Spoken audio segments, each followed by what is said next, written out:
मामला, भारत ने दिल्ली स्थित ब्रिटेन उच्चायुक्त को किया तलब, सुरक्षा नहीं होने पर मांगा स्पष्टीकरण, दोषियों की पहचान कर तुरंत गिरफ्तार करने की मांग। G20 के तहत आज से नागपुर में सिविल 20 की बैठक, वहीं अमृतसर में श्रम 20 सम्मेलन में अब तक श्रमिकों से जुड़े कई मुद्दों पर बातचीत। कोयंबटूर में भी G20 यंग एम्बेसडर समिट का हो रहा है आयोजन। नमस्कार, डीडी न्यूज देख रहे हैं आप और आपके साथ मैं हूं शहला निगार। चलिए खबरों को अब विस्तार से देखते हैं। भारत के 2 दिवसीय दौरे पर आए जापान के प्रधानमंत्री किशिदा फुमियो और प्रधानमंत्री नरेंद्र मोदी के बीच हैदराबाद हाउस में द्विपक्षीय वार्ता जारी है। दोनों देशों के बीच प्रतिनिधिमंडल स्तर की इस वार्ता में दोनों नेता आपसी हित के द्विपक्षीय और क्षेत्रीय मुद्दों पर चर्चा कर रहे हैं। इससे पहले जापान के प्रधानमंत्री किशिदा फुमियो ने हैदराबाद हाउस में प्रधानमंत्री नरेंद्र मोदी से मुलाकात की। इस मौके पर पीएम मोदी ने गर्मजोशी से किशिदा फुमियो का स्वागत किया।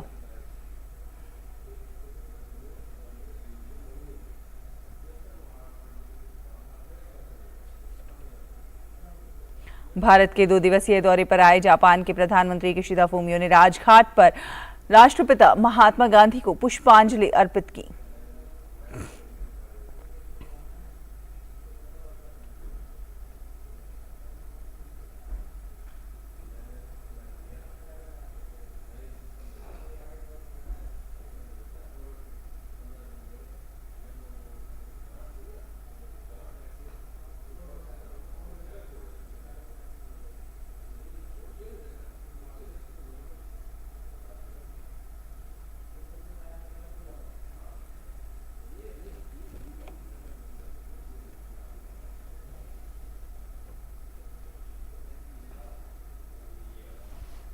जापान के प्रधानमंत्री किशिदा फुमियो ने आगंतुक पुस्तिका पर अपने विचार भी साझा किए।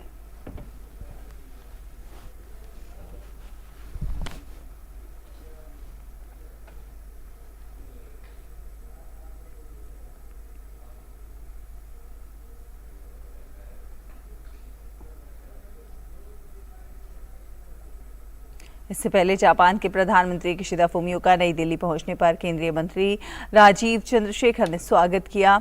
इस मौके पर कलाकारों ने नृत्य के जरिए उनका स्वागत किया।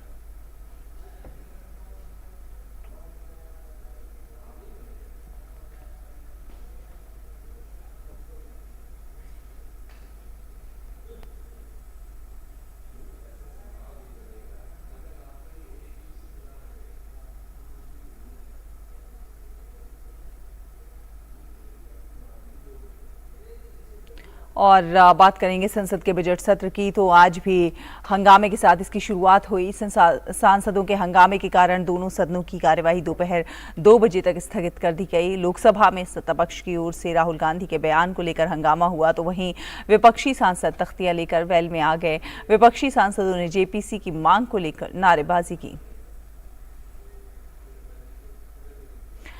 लोकसभा अध्यक्ष ओम बिरला ने सदन में हंगामे पर नाराजगी जताई। लोकसभा अध्यक्ष ने सदन की कार्यवाही चलने की अपील की। जिस प्रकार से माननीय सदस्य, ये सदन नारेबाजी के लिए नहीं है। माननीय सदस्य, तख्तियां रखिए, पार्लियामेंट पक्षन तख्तियां लेके नहीं आता। आप सदन नहीं चलाना चाहते, प्रश्नकाल नहीं चलाना चाहते, हम आपको अलाउ करूंगा, निश्चित रूप से अलाउ करूंगा। प्रश्नकाल के बाद नियमों के तहत अगर मैं स्थगन खारिज करूं, उसके बाद आपको बोलने का अधिकार है। आप आए, बैठें, चर्चा करें, चेंबर में आए, चर्चा करें, सत्ता पक्ष भी आए, प्रतिपक्ष भी आए, रास्ता निकालेंगे, सदन चलाएंगे, आपके विषय मुद्दों को भी चर्चा करेंगे। केंद्रीय मंत्री हरदीप सिंह पुरी ने राहुल गांधी के हालिया बयानों को लेकर उनकी आलोचना की है।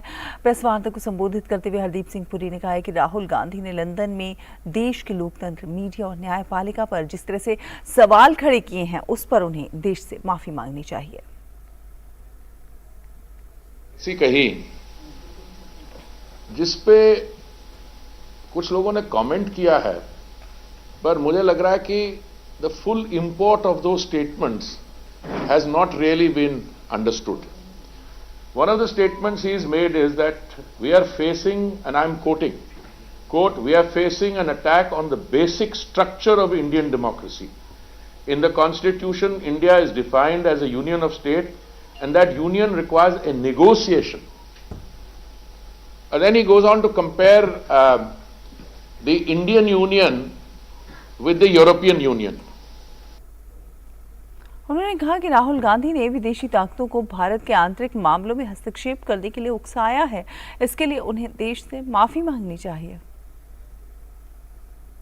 राहुल जी गए थे यूनाइटेड किंगडम, तो उन्होंने कई बातें ऐसी कही जिसपे कुछ लोगों ने कमेंट किया है, पर मुझे लग रहा है कि the full import of those statements has not really been understood. One of the statements he has made is that we are facing, and I'm quoting, quote, we are facing an attack on the basic structure of Indian democracy. In the Constitution, India is defined as a union of states, and that union requires a negotiation. Not just a flawed understanding. Is he playing to an agenda? But he should come clean. And to begin with, I think you need closure, and the closure will only come if he apologizes. And he should apologize categorically, unequivocally. An apology doesn't come in the form of, oh, मैंने ये नहीं कहा, मेरी आपने ये समझ लिया, मैं कह कुछ और रहा था, etc., etc. हरदीप सिंह पुरी ने आपातकाल पर हमला बोलते हुए कहा कि इंदिरा गांधी की सरकार के समय नागरिकों की स्वतंत्रता पर अंकुश लगाया जाता था। This gentleman took an oath as a member of parliament, and that oath has some very clear language in it, very clear language in it. I find his personal attacks require at least two comments. One, what has his party been associated with? I cited to you 1975, the imposition of the emergency. But there's another one I want to cite to you, where in the year 2009, Section 66A was inserted in the Indian Information Technology Act by the Manmohan Singh government, threatening citizens with punishment for sending messages and mails. नागरिक उड्डयन मंत्री ज्योतिरादित्य सिंधिया ने कहा है कि आज भारत दुनिया का तीसरा सबसे बड़ा घरेलू नागरिक उड्डयन मार्केट बन चुका है। आज नई दिल्ली में CAPA इंडिया एविएशन समिट 2023 को संबोधित करते हुए सिंधिया ने कहा कि 2030 तक भारत दुनिया की तीसरी सबसे बड़ी अर्थव्यवस्था वाला देश बन जाएगा, जिसका फायदा नागरिक उड्डयन क्षेत्र को मिलेगा। We are the third largest domestic civil aviation market already in the world. Today we are the fastest growing country in the world. By 2030, by World Bank predictions, by the IMF's predictions, we will become the third largest economy in the world, ahead of Germany and Japan. So our economic growth rate is going to be a huge multiplier for our civil aviation sector. Jyotiraditya Scindia ने कहा कि PM Modi ने infrastructure के विकास पर काफी ज्यादा जोर दिया है, जिस वजह से पिछले 9 वर्षों के दौरान देश में हवाई अड्डों की संख्या दोगुनी हो गई है। The Prime Minister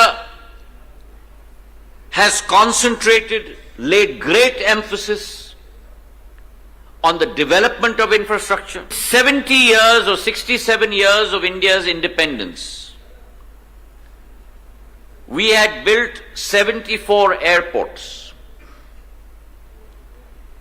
In the last 9 years, we have doubled that number, which stands at 148 airports, waterdromes and heliports today.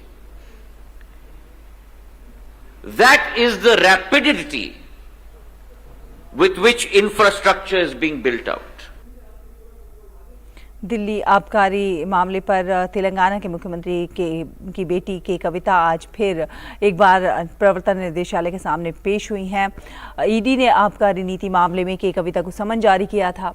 शराब घोटाले से जुड़ी मनी लॉन्ड्रिंग जांच में पिछली बार कविता ईडी के दफ्तर नहीं पहुंची थी और तब उन्होंने एजेंसी के पास अपने वकील के हाथों डॉक्यूमेंट्स भेज दिए थे। कविता ने पिछली बार सुप्रीम कोर्ट में याचिका लगाई थी कि नियमों के तहत ईडी एक महिला को पूछताछ के लिए अपने ऑफिस में नहीं बुला सकती है और ईडी को पूछताछ करने के लिए उनके घर आना होगा। इस मुद्दे पर सुप्रीम कोर्ट अब 24 मार्च को सुनवाई करेगा, लेकिन कोर्ट ने कविता को कोई अंतरिम राहत नहीं दी थी। इससे पहले ईडी कविता से 11 मार्च को 9 घंटे की पूछताछ कर चुकी है। रिपोर्ट्स की माने तो इस दौरान उनसे हैदराबाद के बिजनेसमैन अरुण रामचंद्रन पिल्लई के बयानों के बारे में पूछा गया था। पिल्लई को इसी केस में गिरफ्तार किया गया है। उसे साउथ ग्रुप का फ्रंटमैन कहा जाता है। माना यह भी चाहता है कि पिल्लई कविता का करीबी है।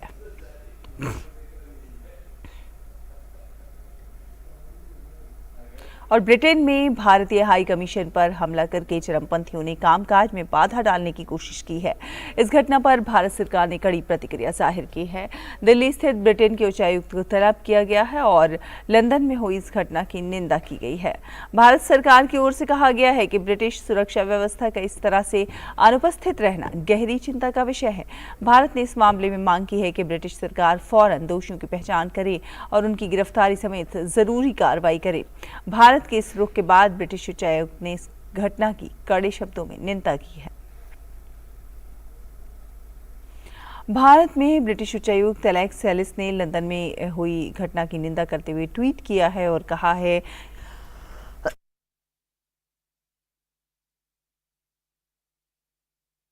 कि मैं लंदन में भारतीय हाई कमीशन के लोगों और परिसरों के खिलाफ शर्मनाक कार्रवाई की निंदा करता हूं जो पूरी तरह से अस्वीकार्य है।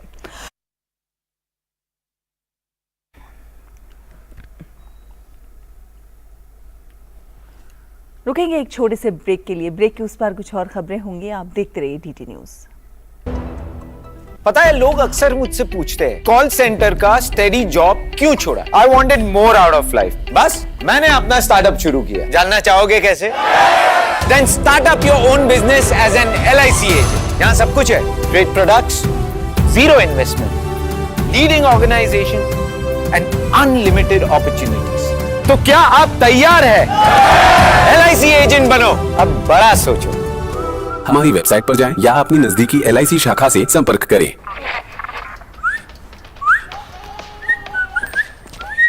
ये किया but no hand wash. Germs करेंगे out. Hand wash reminder by your hand ambassador Sachin Tendulkar का हाथ। सेवलॉन स्वस्थ इंडिया मिशन।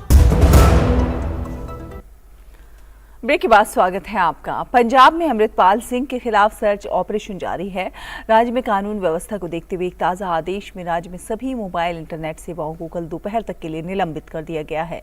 वारिस पंजाब दे संगठन के प्रमुख को पकड़ने के लिए पंजाब पुलिस और केंद्रीय सुरक्षा बल कई जगहों पर छापेमारी कर रहे हैं। कई जगहों पर सुरक्षा बलों ने फ्लैग मार्च भी निकाला। और आइए अब खबरें देखेंगे G20 से जुड़ी हुई।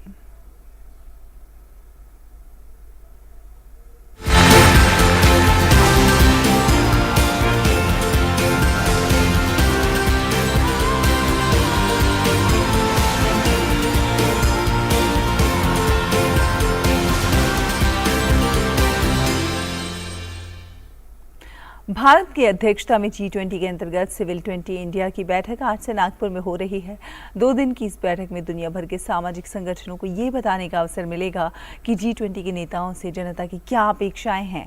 उद्घाटन सत्र में महाराष्ट्र के उप मुख्यमंत्री देवेंद्र फडणवीस, नोबेल पुरस्कार विजेता कैलाश सत्यार्थी और आध्यात्मिक गुरु माता अमृतानंदमयी मौजूद रहेंगी। ये बैठक 2 दिन की है और इस दौरान सिविल सोसाइटी संगठनों और गैर सरकारी संगठनों के परिप्रेक्ष्य पर बातचीत होगी। स्वास्थ्य, पर्यावरण, कला और शिल्प जैसे मुद्दों पर चर्चा की जाएगी। बैठक में लगभग 250 प्रतिनिधि और 30 वक्ता भाग लेंगे। प्रतिनिधियों को 22 मार्च को नागपुर के पेंच बाग अभ्यारण्य और अन्य पर्यटन स्थलों को भी देखने का मौका मिलेगा। और पहला श्रम 20 यानी L20 का 2 दिवसीय सम्मेलन पंजाब के अमृतसर शहर में चल रहा है। L20 के चेयरमैन और भारतीय मजदूर संघ के अध्यक्ष हिरेनमय पांड्या ने सभी विदेशी अतिथियों समेत देश भर से पहुंचे श्रमिक नेताओं और विषय विशेषज्ञों का स्वागत किया। उन्होंने उम्मीद जताई कि ये सम्मेलन श्रमिकों के ज्वलंत मुद्दों को हल करने में राह दिखाएगा। इसके अलावा श्रमिकों की सम्मानजनक आजीविका और रोजगार, अंतर्राष्ट्रीय स्तर पर श्रमिकों का पलायन, कौशल विकास और कर्मचारी और सरकार की जिम्मेदारी समेत श्रमिकों से जुड़े अन्य कई महत्वपूर्ण मुद्दों पर भी विस्तार से चर्चा की गई। भारतीय मजदूर संघ BAMS भारत की G20 अध्यक्षता के तहत L20 के पहले सम्मेलन के आयोजन से संबद्ध अग्रणी राष्ट्रीय श्रमिक संघ है।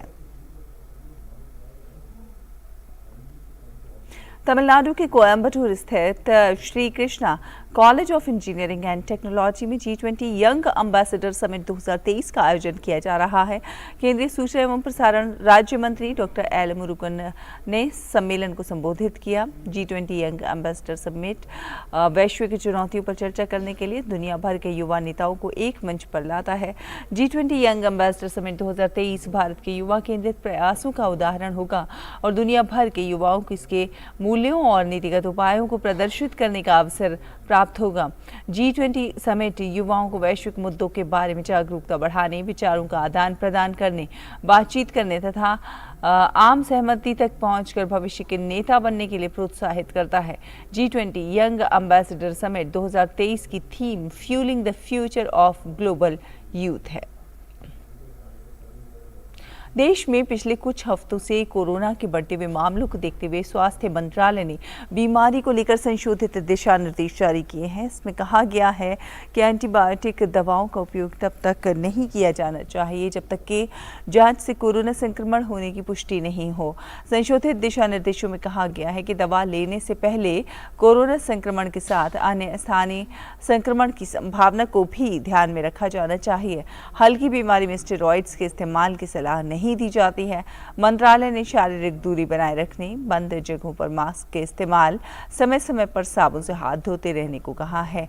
बीमारी के लक्षणों पर नजर रखने, शरीर के तापमान की जांच कराते रहें और ऑक्सीजन में उतार चढ़ाव पर भी निगरानी रखने की सलाह दी है। दिशा निर्देशों में कहा गया है कि अगर किसी को सांस लेने में दिक्कत हो रही है तो उसे तुरंत डॉक्टर से संपर्क करना चाहिए। अगर 5 दिन से तेज बुखार और खांसी हो तब भी चिकित्सीय सहायता लेने की सलाह दी गई है। जोखिम वाले लोगों को अत्यधिक सावधानी बरतने को भी कहा गया है। मध्यम या फिर गंभीर रोग के बढ़ने का खतरा हो तो रेमडेसिविर दवा 5 दिन तक लेने की सलाह दी गई है। इसमें पहले दिन 200 mg की और उसके बाद 4 दिन 100 mg दवा लेने को कहा गया है। संशोधित गाइडलाइंस में lopinavir, ritonavir, hydroxychloroquine, ivermectin, molnupiravir, favipiravir, azithromycin और डॉक्सीसाइक्लिन जैसी दवाओं का इस्तेमाल नहीं करने की सलाह दी गई है।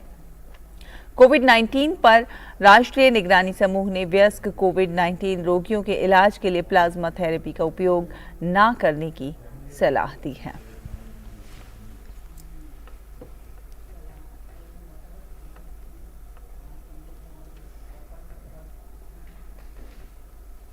और आइए अब एक नजर डालते हैं कोरोना संक्रमण के ताजा आंकड़ों पर। तो स्वास्थ्य एवं परिवार कल्याण मंत्रालय के मुताबिक देश भर में पिछले 24 घंटों में कोरोना के 918 नए मामले दर्ज किए गए। वहीं पिछले 24 घंटों में 479 मरीज उपचार करवाकर स्वस्थ भी हो चुके हैं, जिसके बाद देश में रिकवरी रेट 98.8% हो गया है। तो वहीं साप्ताहिक पॉजिटिविटी रेट वर्तमान में 0.86% दर्ज किया गया।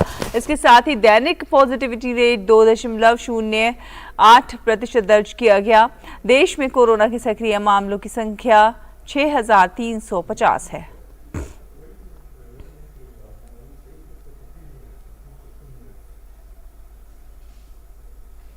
वहीं देश में टीकाकरण का आंकड़ा भी तेजी से बढ़ा है।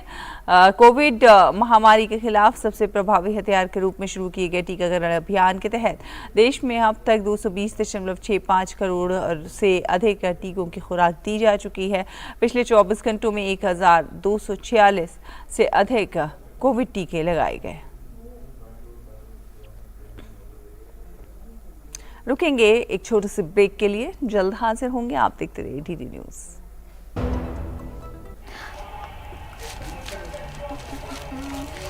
माय डियर, पहले हाथ धो ले, फिर जी भर के खा ले छोले। Thank you. Hand wash reminder by a hand ambassador, Sachin Tendulkar का हाथ। सेवलॉन स्वस्थ इंडिया मिशन। और ब्रेक के बाद स्वागत है आपका। देश भर के 200 से अधिक जिलों में आज प्रधानमंत्री राष्ट्रीय शिक्षुता मेला का आयोजन किया जा रहा है, जिसमें बड़े पैमाने पर बेरोजगार युवकों का रोजगार प्रदान किया जाएगा। प्रधानमंत्री नरेंद्र मोदी के कौशल भारत मिशन के तहत भारत के युवाओं के लिए करियर के अवसरों को बढ़ावा देने के दृष्टिकोण के तहत कौशल विकास और उद्यमिता मंत्रालय देश भर के 200 से अधिक जिलों में प्रधानमंत्री राष्ट्रीय शिक्षुता मेला आयोजित कर रहा है। स्थानीय युवाओं को प्रासंगिक शिक्षुता प्रशिक्षण अवसर प्रदान करने के लिए कई स्थानीय व्यवसायों और संगठनों को इस शिक्षुता मेले का हिस्सा बनने के लिए आमंत्रित किया गया है। यह आयोजन विभिन्न क्षेत्रों का प्रतिनिधित्व करने वाली कई कंपनियों की भागीदारी का गवाह बनेगा।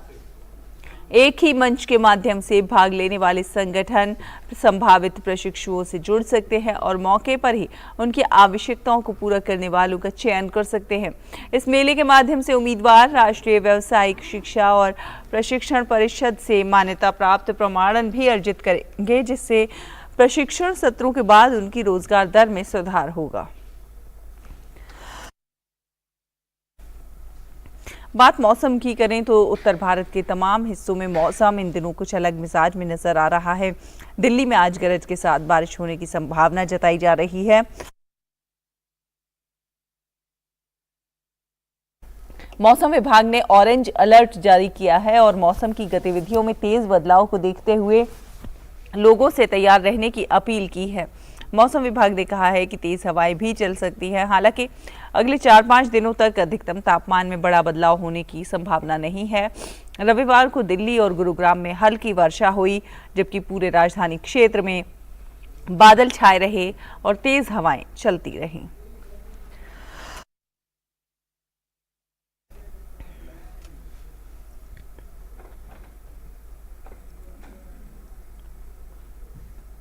और उत्तर प्रदेश के कई हिस्सों में बारिश का सिलसिला। Prime Minister of Japan, His Excellency Mr. Fumio Kishida, Honorable Prime Minister Shri Narendra Modi ji, Honorable Prime Minister